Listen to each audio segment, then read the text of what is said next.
will be our 4th map in the series, folks, and Platinum Star have a chance to get themselves set up for match point, and of course, it's championship point here at the Marvel Rivals Invitational.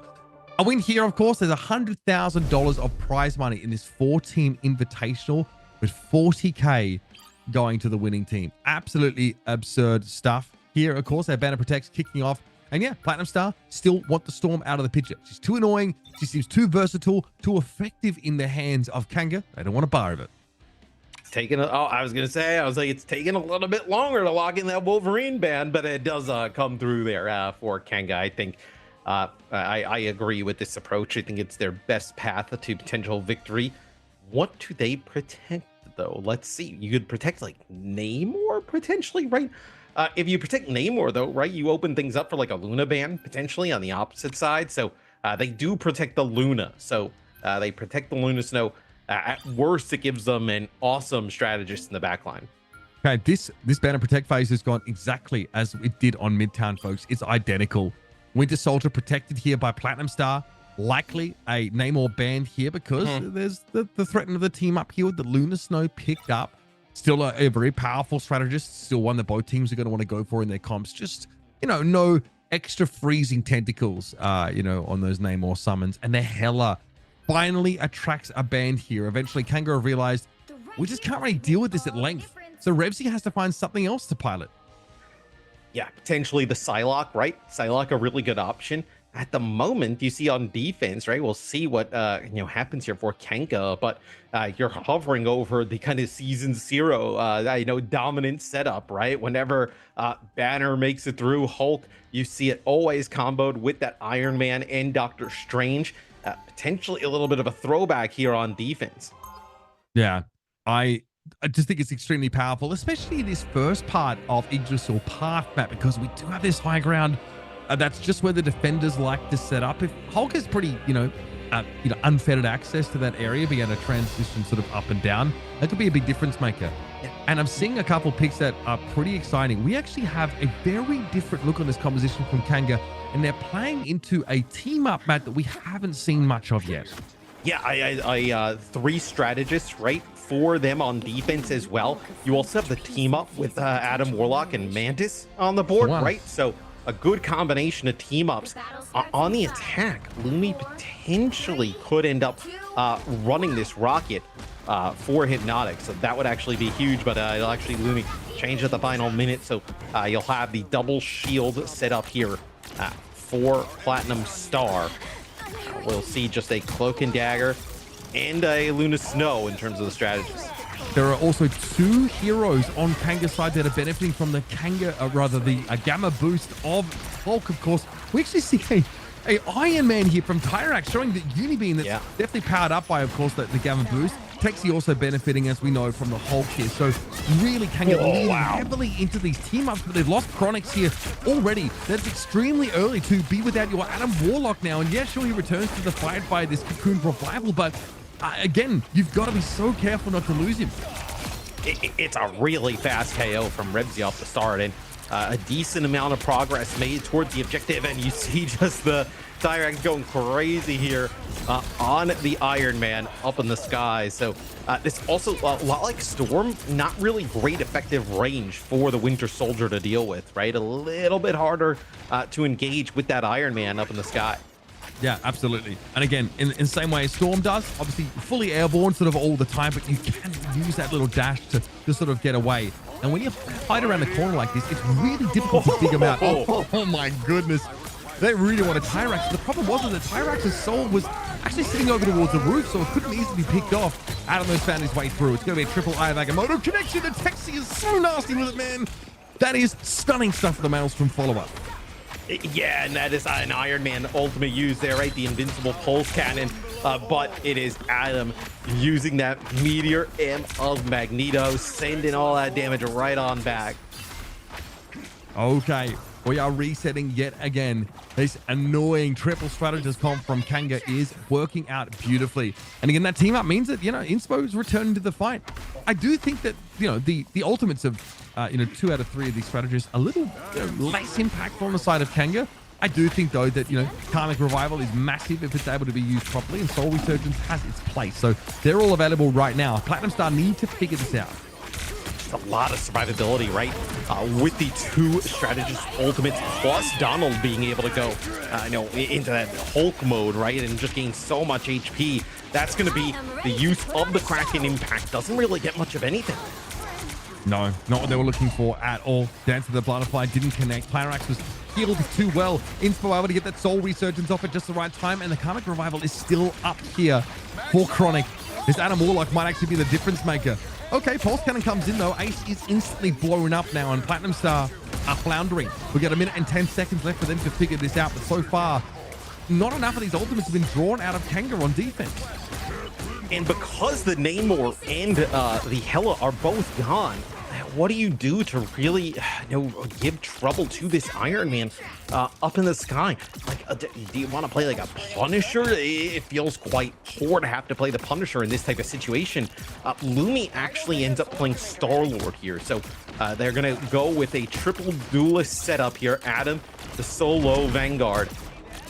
And the Star-Lord actually is really effective at accessing Iron Man, right? Can get up there in the sky and just burst him down. Oh, nice grab there from Hypnotic. That'll lead to a KO onto Tyrax, but they're going to use that Adam Warlock ult with the Karmic Revival to bring him on back. That's how important it is for them to keep Tyrax in the fight, apparently. Oh, this is interrupted bionic arm catch was stunning from Hypnotic. And that is going to be insult to injury there for Texi. We'll have some of that refunded at least, but yeah, that was a dirty interrupt on the Eye of Agamotto. Now it's going to be a fate of both worlds being used here by Kanga as they realize the pressure is mounting.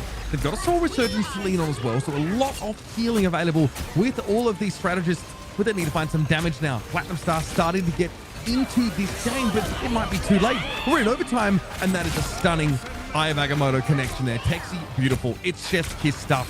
2 KOs picked off with that one, and Tyrax is back to be a nuisance as always. This gambit has worked out for Kanga. So we've seen triple strategist compositions like work their way into the highest levels of ranked and competitive in the game, as now we see it here brought out in the OCE finals. If you remember back to like map number 1, right? Platinum Star tried it like towards the end of their map, a triple strategist composition. Didn't exactly work out, but here for Kanga, built around all of this extra damage that you kind of funnel in with the team up to the Iron Man and the Doctor Strange. You think that extra damage, the buff on those 2 characters, leads you to enough damage that you can run this triple strategist, and it works out. All right. Beautifully done here. But Adam, though, did quite well considering that, they were in a sort of solo Vanguard position, but I love this look from Kanga. I think you sort of highlighted its strengths pretty effectively, and they might just stick with this on this attack side now. It's so... I mean, the strategists are so sticky. The fact that it's so easy to bring the Mantis back into the fight on the rare occasion that, she is actually picked off first, which just doesn't seem to happen. You also, I think the Soul Bond is quite effective, especially against some of these burst windows that Platinum Star were trying to make use of here. So I personally hope Kanga stay with the same comp, and we can see how it operates on the other side of the map. I think they're going to stay with it. I mean, there's no real reason for them to make an adjustment and swap. You can just kind of back them up constantly, right? With the Hulk jumping on in, the extra damage from the Iron Man, and push in behind that. So see here how things go. It's just Tyrax at the start, going over the Black Widow. Maybe see if you can get a shot off there, get a cheeky pick off the rip, and now going back to Iron Man. Now, we've seen it before, honestly. The Black Widow on this part of the map, it's definitely a gamble. I'll say that much. Adam with the Maelstrom at the ready here. We're going to send that one in. Damage on Texi here is going to have to make him respect it. Tyrax a little bit low, and Donald's seen better days. So the defense here of Platinum Star, plenty of damage to dish out. And that's without Revsy fully committing to any sort of engagement. But they might consider it now. Psychic Stealth activated. Lumi frozen stiff by that absolute zero. And Adam wants to get a little bit of breathing room there. Takes to the skies briefly. But this is scary for Platinum Star. Their defenses are starting to buckle. Yeah, they're going to lose Ace here. And you just see the HP bars of Platinum Star just get deleted away here as the KOs start to rack up for Kanga as Tyrax taking out 2. It's going to be fate of both worlds here used. So you're going to have to back up just a little bit. Yeah, Armor Overdrive active here, so Tyrax that much more deadly. And Inspo able to shoot Hypnotic down as they get chased into the sky by Texi by the looks of things. And, oh yeah, Fate of Both Worlds does not help against the Pulse Cannon. It is invincible, folks. Tyrax with 2 comfortable kills above that fight. And that's it for Platinum Star. They are absolutely cooked, folks. We're headed to a map number 5 with the Tide series. And not really a lot of great moments for Platinum Star during that, right? The only one I can think of is like Adam on the Magneto with the Meteor M, eating, negating the Iron Man ultimate and turning it into a 2K with the Meteor M. But man, other than that, it was really all Kanga. Just a very good comp built around a season 0 favorite, right? With the Hulk, Doctor Strange, Iron Man combination. Combine that with triple strategist, and you get a clean win here. Look at Texi absolutely dishing it out. The amount of damage done and damage blocked combined is absolutely absurd. Yep, big fan of that guy's Strange here in tries at a mine. I think he had one opportunity. There was one moment I think we interrupted a Tyrax ultimate, like one of those pulse cannons there, which was pretty sick. It happened off screen, but yeah, it wasn't really enough to make the difference here. And we've finally seen it. It's taken a number of maps for the dastardly triple strategist comp to rear its head. And a lot of the discussion has been about like how that is counted, right? We saw triple duelist attempted to sort of unravel it here, but the Iron Man for me was especially nasty, Matt, especially with Hela off the table. And it seems like at no point did Platinum Star really want to try and play any other hit scan like the Punisher to do anything about this. Yeah, Hela and Namor off the table, right? So with those 2 gone, it's Winter Soldier on the other side, which we know Hypnotic's going to play. Doesn't really engage at great range with the Iron Man, and obviously not going to end up trying to play like a Punisher or anything like that, right? Because I know the hooks that Hypnotic is able to get there and drag people into the team is so impactful for what Platinum Star decides to do, right? It's a kind of same strategy they were using with their Wolverine earlier on. So the Iron Man is a really nice selection. Yeah, I mean, the game's starting to get to fever pitch, folks. We are getting a full series now. It's a best of 7. We're 4 maps in, so still at least 3 to go potentially. I hope you've got your fingers crossed for that. I know that I do. We are here to find our current champion of the Marvel Rivals Invitational in Oceania.